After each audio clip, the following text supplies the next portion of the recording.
So welcome to our Everything Marketplaces workshop today, which is going to be on trust and safety. So if this is your first community workshop, welcome. In our workshops, where domain experts join us to walk us through topics that are relevant to us all as marketplace founders and teams here. They're 30-minute or so presentations followed by a group Q&A. So with that said, I'm really excited to welcome on Edge and Sante today, who's going to walk us through the importance of trust and safety for marketplaces. So Ed is from the Persona team, which is used by top marketplaces like Outdoorsy, Lime, and many more to help with trust and safety. So right before I let Ed take over, I do once again want to mention that this is going to be about a 30-minute or so presentation, followed by a group Q&A. So with that said, if you have any questions, you can post them in the Zoom chat, and then please just be sure to turn on your camera and use the Zoom raise hand functionality, so that way we know call on you during the group Q&A part. So with that said, huge thanks for taking the time to join us here today, Ed. Definitely looking forward to the workshop. And I'll just actually let you start with a brief intro and take it over from here. Yeah, that sounds great. Thanks so much, Mike. And thanks everyone for being here. It's exciting to be talking to this audience. I'm a big fan of your community. The work you're doing there is fantastic. So glad to be on the other side now, and being able to share a little bit about what we're doing, a little bit about Persona, but also trust and safety for marketplaces.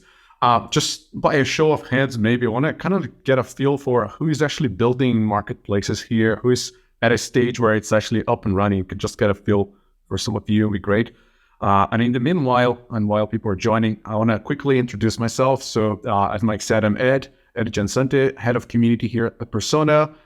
Persona, for those who don't know, is an identity management platform. We help businesses verify customer identities and build trust in online interactions. And as I said, as a fellow member of Everything Marketplaces, I know how important it is to build trust with your customers, with your sellers, your buyers, even within your own stuff. I'm going to share a little bit of, some experiences here and there that I'm having myself as someone who's new to San Francisco, but also as someone who knows a little bit about what's happening with the marketplaces and trust and safety from our client side. And yeah, we take it from there. Cool. So I can see, cool, some people in. Nice. Good to see some faces. And I'm glad that you guys are putting the faces out there. I like that. It makes it more human. This is good. It's our KYC here live. So cool. Let's get started. And I'll start with, a little bit of a personal story, because as I said, I'm moving to San Francisco now, and I'm at the point where I'm looking for a place. And when you do like rental listing, I think one of the most challenging things is really, can I trust this person who's advertising their house, their apartment? Because you're putting a lot of risk there, right? It's a city you don't know. A lot of people have no idea who they are, whether it's a scam, if it's not, if the place is good.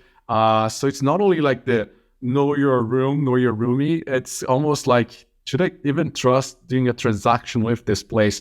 And we know that it's quite important in markets like this. And in this case, like my own experiences, like I would rather have a place that is not necessarily the best place in the world, but that I trust the person that I'm transacting with more so than I would have an amazing place that I can't trust whether this is real or not, right? So we know a lot of cases are happening with fraud, and I think three very normal and I'd say common cases you might see is, cases around fraud when, people are just, essentially using places like marketplaces for that. There's the perception of security, which I think is more of my case now, which is like, should I trust this? Yes or no? And then you may also have cases like, synthetic ID, where someone may say you're that person, or they come up with a random ID of someone who doesn't exist. And it is a challenge. It is a challenge. And I can tell you that I've been lucky to have found someone mutual in this connection, and I have a place, so all good. But again, it's one of those that we see. It's super important for us. It's very important that we think about marketplaces from all the perceptions that we have from either prospects, someone is just navigating and found your marketplace, someone who is actually about to transact, also their sellers who are there, offering their services, their items, whatever it is that you're selling. But also for you who is, if you're working with, remote teams, if you're working with different partners, you want to make sure that you can trust them as well. So I think it kind of touches on all the spectrums really. And I have some exciting things to share with you. So just before we dive into that, and again, feel free to, ask questions in the chat. We're going to have Q&A at the end, but if you want to pop them as they come, we can at the end just look at the list and start throwing them in. When we look at risk, we have a couple of factors that we take into consideration. One is the user risk. So, who is this person? Are they who they say they are? Do they have a credit history? All of that. We have regulatory risks, which is, again, information that regulations will dictate and what information we need to collect and how we need to collect to verify certain users. We have transactional risk, which is, again, what kind of transaction is this? Is this user changing their account information, maybe changing passwords? What's going on there? We have financial risk, right? So again, when there's money at stake, there's a likelihood of having some sort of fraud and ML. So you need to be aware of those as well. And then behavioral risk as well, which is, how is the interaction from this user with your platform? Is there like VPN proxy they're using? Are you seeing like something that's shady happening in that behavior from that specific user? So you may have a lot of that. And I would say, and again, feel free to chime in, but I would say that on top of that, as an owner or founder or part of a member of a marketplace, you have sensitivity around buyer-seller interactions. You have to think about how are you using AI and building automations for your system. So that also adds layers of, how do I continue to level my trust here with the peer-to-peer experience? You may have large payouts depending on the marketplace you're in. And you probably, I'm hoping, if not yet, but you will very soon be expanding internationally. So you have to think about how does that play when I think about different geographies, different systems in different languages and all of that. So there's an extra layer of all of this that we just said that adds complication to it, right? So is it making sense so far? Oh, good. Awesome. That's great. Now, when we think about, identity verification, and we're going through a process of verifying our customers, we usually have a traditional way of doing it, which is a catch-all onboarding system. And this may go through the entire life cycle of your customers, where they'll go in, you throw them into like this bucket, like this is the process, this is how you do it. And you may probably have a lot of drop-offs, a lot of friction, because usually what happens is, and we see this a lot with our customers, because you have a catch-all process, you probably have to crank it to a medium to high risk, so you kind of avoid some major issues. And if you do so, you're going to probably lose a lot of users in the conversion. So that can be a lot of friction upon onboarding. It can be a lot of friction throughout the process. It can be that you're asking information that may not resonate to different geographies. It may cause a lack of trust, because again, I think there are two levels of trust here, right? If you're a new marketplace, they have to trust you so that they would share their ID and information with you first. And then therefore complete that onboarding process. Again, we see a lot of, new tech coming in, but there's a risk of like, what if my data gets leaked? What happens there? So when you have a catch-all, you have like this big risk of essentially losing a lot of your potential customers because they're not converting, they're not finishing their sign-up process. When we look at how we do it, for example, at Persona, and what would recommend like you're doing for your own systems is we think about this as a progressive risk segmentation. So what does that mean? You may have heard this as dynamic friction. So you essentially calibrate your risk based on segments that you have for your customers. So in short, essentially riskier users, we have to go through more friction so you can optimize conversion and reduce risk there as well, right? So again, how do you do that? I'm going to show this in a second, but if you think about segment, and then like you essentially have low risk converting higher, you have high risk having a lot of friction, and if so, even going through manual approvals so that you can still optimize your system and keep like it pretty clean for your marketplace. So if you go back into the types of risks that I mentioned, you can essentially use all of them, and that will give you some criteria, right? So based on this combination of items, you can then look at, okay, this is high risk. This will have to go through manual process. I will have to ask for a lot of information. And then maybe there's a lot of like the combination there. It's like, okay, this is low risk. I can convert them pretty quickly. And I'll show you some examples because I actually we had pretty interesting cases on this. It's their first time, no credit history, a lot of things. You're like, okay, there's a lot of combinations here that would make this high risk, and I want to create more friction for this user. And I'll show you how you can do that as well, right? Now, the other thing is, maybe I may be talking a lot about onboarding, but we think about touch points for marketplaces. You probably have more, and feel free to throw in the chat if you have more than these touch points that you would have some sort of interaction with your customers.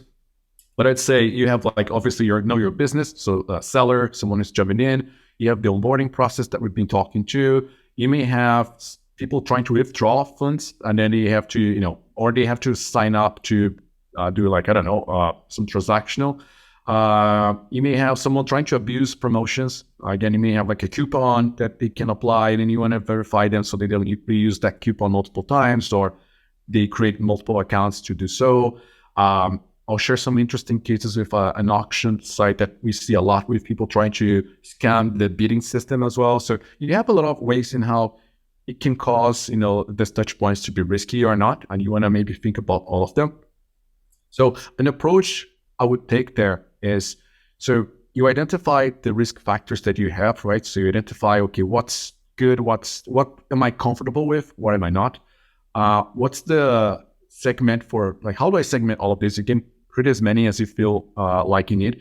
But more than that, as you're configuring your friction, you need to look at, okay, is this impacting my conversion? And you have to monitor, because as you're doing this, you're probably going to see, okay, there's a new schema for fraud. So I need to, calibrate this a little bit further here, or I have to reduce risk in this certain cases and increase risks in this other one. And you have to keep analyzing them and essentially optimize as you do it. So an example of the flow or types of verifications you can run, and you can always mix and match them, right? So you do a government ID where you can ask for like the front facing the front of the card. You may ask for the back as well. You may ask them to do a selfie, and then again, the system would compare both the selfie against the photo that you have in the ID. You may ask for, phone confirmation as well. If you need, again, depending on the types of places you have, again, the example of the rental listing, I think would be fantastic if that would be a place, is do a proof of the address. So asking that person who is offering that space to prove that they actually own, or they're actually in that place, so they can send like a bill, a utility bill, and upload that, for example. So that would add a next layer of like verification. Because I'm moving, I had to sell my car, and this marketplace that I used in Ireland, in Europe, they asked me to send a document like proving that I'm the owner of the car. So when I go to the marketplace, it's like, okay, this guy truly owns that car. There's a check mark. So you can actually, when you're looking for example, if you want to buy cars, only play members who have the car verification, for example, check mark. So it adds layers of trust for your members as well. So as I said, you can do a mix and match here. Again, imagine that someone is saying like they're in California, and then when they do the phone numbers from a different place, you'd be like, oh, that doesn't sound right. Let me ask for an additional information here. So that's progressive risk, right? That's how would that play in practice, right? Then the end result, and again, this is a simplified workflow here, but you essentially have your KYC or KYB, depending on if you offer B2C or B2B. You're going to have that evaluation of the risks and take actions there. You may have some passive signals, the ones that I mentioned as examples. You may run like link analysis. You can look at, like, for example, if you go to graph for persona, you can have abilities to track this against other signals that are external to that specific customer as well, to add enrichment in the data, and then define whether this is low, medium, or high risk.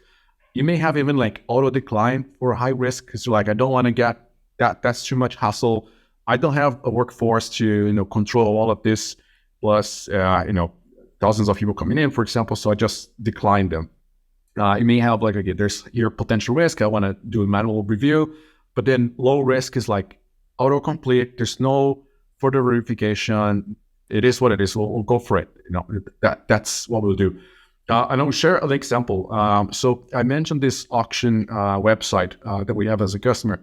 For their onboarding process, there's no KYC. You can essentially sign up and that's it. Like, you just do like basic email verification, but that's the only thing we ask. Once you're actually about to make a bid, that's when they have to KYC. And why is that? Because obviously you want to reduce the risk of someone trying to scam the whole system and just bid items up and then trunk in the prices. So that's when there's a KYC process. But then there's an additional step when they're about to actually make the purchase. So bid gets approved and they're about to make the transaction. Then they ask for additional information. If there's a high amount, like if the payout or if the actual amount is super high, the threshold is defined by them. But if it's a couple of thousand or multiple thousands, they'll ask for additional information because again, you want to make sure in conformism with your anti-money laundering and all of that. So again, it can be very simple where you onboard as many people as you want because you don't want to create that friction. But then as they're taking actions within your marketplace, that's when you actually start to look at, okay, how can I do my calibration here so I make sure that there's no one abusing the system, right? Cool. I'm talking a lot here. I kind of want to hear from you. So feel free to also, if you have, if you're on microphone, or if you want to just, unmute and mention like your marketplace. But I would love to hear what are the risk factors that you have for your marketplace, and if any that's not been mentioned. I have a couple here that I added as an example that would say happening to marketplaces. For example, unmatched information, as I mentioned. My phone number is still from Europe, but I'm based in US now, so that can be a little bit suspicious. Maybe not so much, but it could be one signal, right? That you'd be like, why is this address not matching to where the phone is? And this is like a prepaid phone, so another level of risk. So this was an example, but I would love to hear from you. Actually, I had a question for you myself. From my own kind of past experience. So we had individual users that might be more on the demand side, but then businesses, and there was some kind of overlap on that. Maybe from your experience, what are you seeing with marketplaces as far as like best practices when it comes to how they initially kind of think about risk factors for individuals and consumers versus maybe businesses? Yeah, that's a great question. Like, I can share a couple of things that we're seeing our startups, marketplaces are looking into. So one example I mentioned is like the matched information, but you also have people who are using proxies and VPNs when they're signing up. That's another risk, minimal, but it could essentially add up to the risk factor. Another one is they sign up and they will see that they're from time to time, they're changing their shipping address. Like suddenly they're like changing countries and all the locations. They may be using your system for something else. That's not the main purpose. You may see names or email addresses that are completely fake or clearly email addresses are like made up or just created out of like a bot or something. So this again can be suspicious. The domain can be suspicious as well. I have a plugin that it's been catch up, like more people actually, I got caught on this because it's a plugin that just fills up forms. So you don't need to fill them up if you're testing things, but it adds like this weird domain like mailmater or like mail something. And it's being caught in a lot of these places, right? They're like, you cannot sign up. This email doesn't look right. So this can happen as well. And I think if you combine this, I would say this would be good places to start. And they seem to be reasonably easy to control. There's a question, I think, for Josh. Go on, Josh. Hey, how's it going? I'm Josh. I'm co-founder and CEO of Categorizing. We're a B2B to C marketplace for diamonds, gems, and jewelry. So we're attacking that supply chain. One of the questions I had was on the B2B side. So what factors on the business side do you consider important to collect? What information? I know it's kind of a general question. Like we have a KYC, KYB process. It takes a while because of the caliber of customer that we have to deal with. But I'd love to learn more about what to focus on the B2B supply side. Yeah, that's a great question, Josh. And again, thanks for sharing this. I'd say like with jewelry, that could be like a high risk. So yes, it can be in a lot of ways that it can be, and in other ways it can be easy in some ways, right? Because you have reputable parties that you're dealing with. But in a lot of ways, yes, there's high risk. Yeah, totally. Yeah. That's awesome. So yeah, KYB is definitely a big one. We actually are expanding like KYB now, and happy to share more afterwards as well if you want. But obviously, one of the main things is making sure that you would match the information they share, like in the LLC or if it's like limited company, all of that. Certain countries, and I shared this from experience, so in Europe, but also in Latin America, depending on the types of businesses you have, you cannot serve certain businesses. So an example would be if you're like, I would say like a individual, like a sole trader, you cannot trade above 100,000, or you cannot sell certain items like live animals or things like that. So there are certain regulations that would play in geography. So you want to look into that. If you're doing a specific market, you may look at, okay, is this business legit? Like, do they have like a LLC? Did they file other systems? And essentially, if you have a KYB in place, it will probably do that for you. So you don't need to be thinking too much about that. You just implement it. You give you the triggers and say, okay, this company is, I know the owner is who they claim they are. Or you may look at graphs. So essentially, there's connections from that company to previous owners, or is there someone who's not who they claim they are, but they're in the directors or in the board. So you want to look at that as well and see if that specific individual is suspicious. So it's almost like you're doing like your KYC of your KYB. So like, who are the owners and can I KYC them? So this is pretty common that we see as well. There are more cases that are more related to international as well. I'd say it's again back to, where are you taxing? Where do you pay taxes in a certain country? And then you're trying to have like, shipments in different locations. Don't know much about how that would play for deals. And, that probably is something that you have more experience than I do. But happy to discuss this more. We have a couple of customers that are starting this journey as well. And that's pretty interesting for us. Thank you. Cool. Yeah. So just to go further before we get into actual Q&A. So as I mentioned, again, high risk can be all of this combined. Maybe low risk could be like, hey, this new customer didn't enable their 2FA. You're not going to say like, you're not going to log in or anything. Maybe like get them like a small alert or like a model in the system. But that's, you're not going to, create a lot of friction for that specific customer.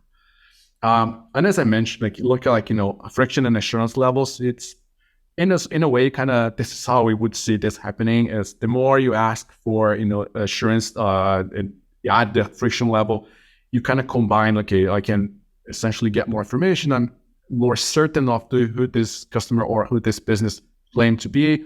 And therefore you can start to, unlock new things for them. There's obviously, I think one thing you can never change is account age, let's call it, where, if it's a customer you've been working with several years, it's building up that trust level, or like maybe there's some criteria that you have in your system for like, I don't know, points or rewards.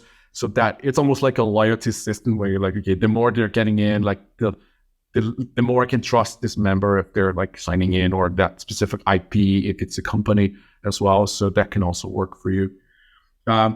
And having said that, we do work for a couple of large, but also small marketplaces, from literally like one person companies up to, multiple thousands members, which is pretty interesting because we see a lot of things happening, at a different level. Sometimes it's, again, if it's a one person, it's they're trying to do everything. If it's multiple, they have like an entire fraud system team. And they have like all the training, all the onboarding processes for their internal teams as well, which is super interesting. And I wanted to share one specific case here from Outdoorsy. I learned about them relatively recently, but they resonate a lot to me because they essentially what they are is a peer-to-peer marketplace for rental of RVs. I myself built a camper van while still living in Europe, and I actually rented from two friends because I don't trust other people to drive my van. But if I had a KYB in place and KYC, I'll probably be more open for that. But what they did is they fully automated their systems because they wanted to focus on customer experience and not have someone be involved in any of the transactions or any of the processes. So they use progressive risk. And what they do is they automatically go through all the onboarding. If you have to do like a rental or if you're listing your van as well, they don't touch that customer, like unless obviously they're escalating an issue or there's an edge case. But the entire system is pretty smooth. And this works really well for them. I think it's, again, an example of maybe not so traditional in the sense of, it's not every day you're going to be using a camper van, but they use it and it works pretty well for them as well. And having said that, I kind of wanted to share, and this is special for Mike's team here in Marketplace, the Everything Marketplaces. we kind of want to help you, but we know it can be challenging to build a marketplace. And we have started personally, which is our, let's say, like it's an add-on for Mike's work here with the marketplace communities.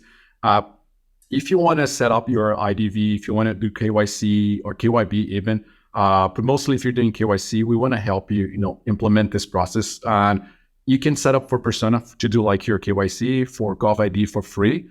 You essentially go into our Persona community, sign up. There's no strings attached. You don't need to be like hooked into like, I don't know, a term or anything like that. You go in, you can test it. If you dislike it, you're free to go. If you like to get more out of it, you can, ask us questions. You can have our team join you in one-to-one calls to help you set up your systems. So pretty, open for that. We would love to hear, also your feedback if you have any in how we can improve our processes for marketplace.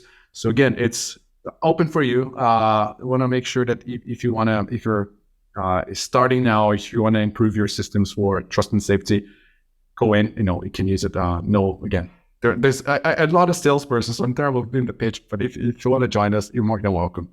And just so we can recap and then maybe go to Q&A, main thing is think about your risk spectrum, not binary. So you want to segment your customers and you want to always calibrate that as you're improving your systems, maximizing conversion, by looking like, okay, how can I intelligently build my fallbacks and adding like this systems in place?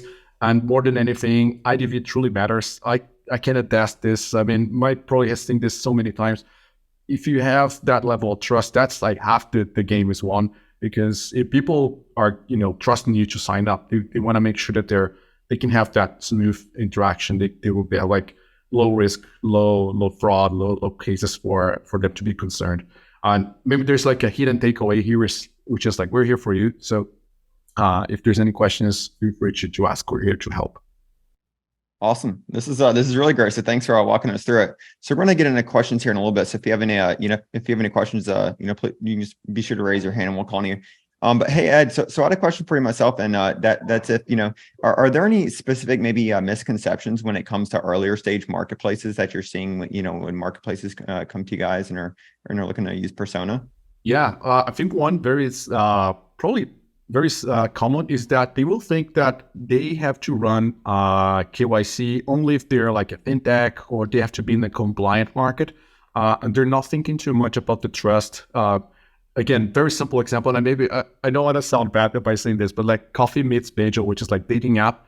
A dating app essentially is a marketplace of humans, right? Who are like single people trying to connect with each other. So you have to build trust there, right? You want to make sure that you have elements of trust for the users there. So this is a case where if you were to think about traditional KYC, they'd be like, well, I don't need to be compliant to have a dating app, but the fact that I do a verification and I vet my members, I'm building trust. So I think this is simple, where they're like, should I do this? Should I have, KYC? Do I need to ask this information? Because they just think like I'm not a fintech, I'm not transacting money here. So do I need that? And I think that's probably one of the main misconceptions.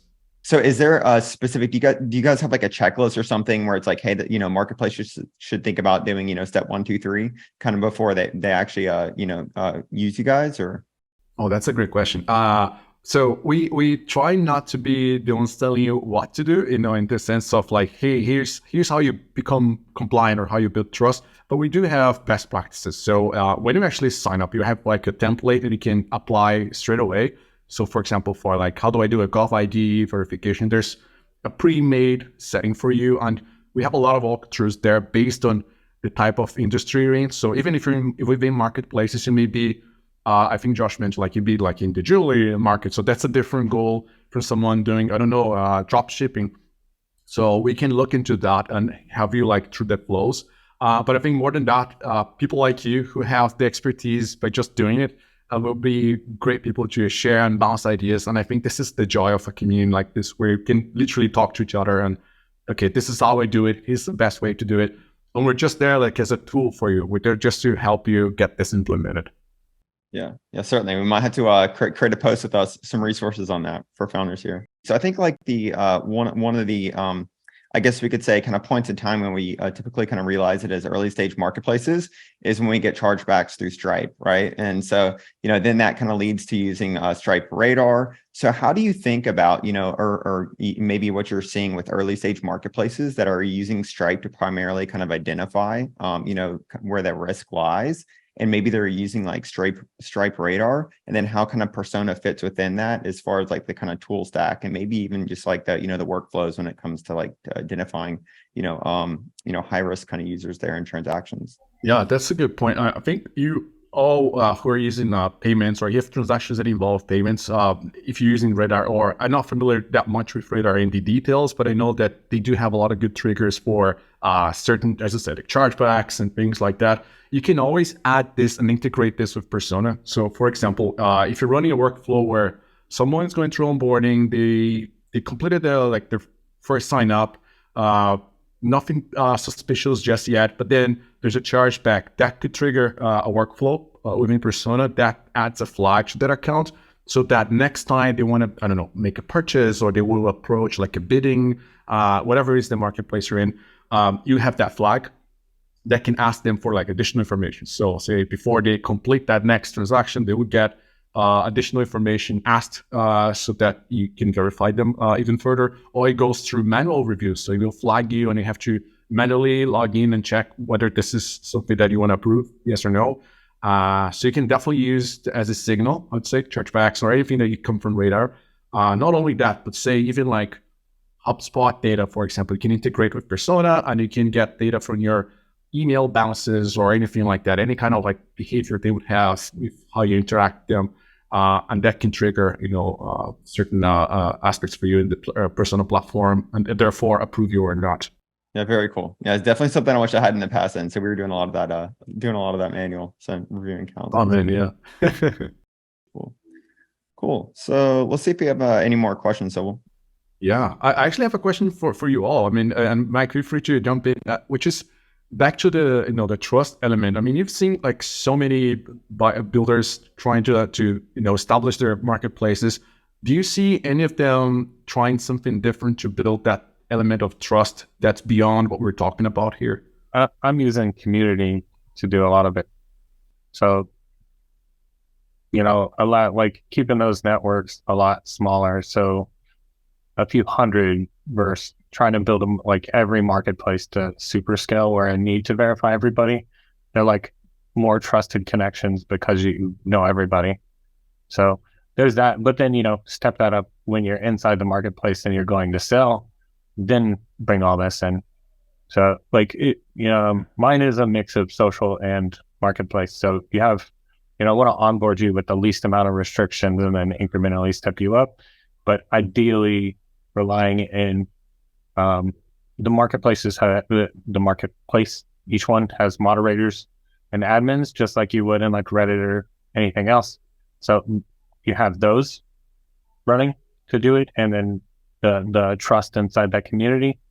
And then once you do get into selling, trust there. One thing I think, right, you keep saying transaction, and agree, but also on the other side is when you go to take it all out, putting more trust and safety on like moving the money around, and like the payment providers to like,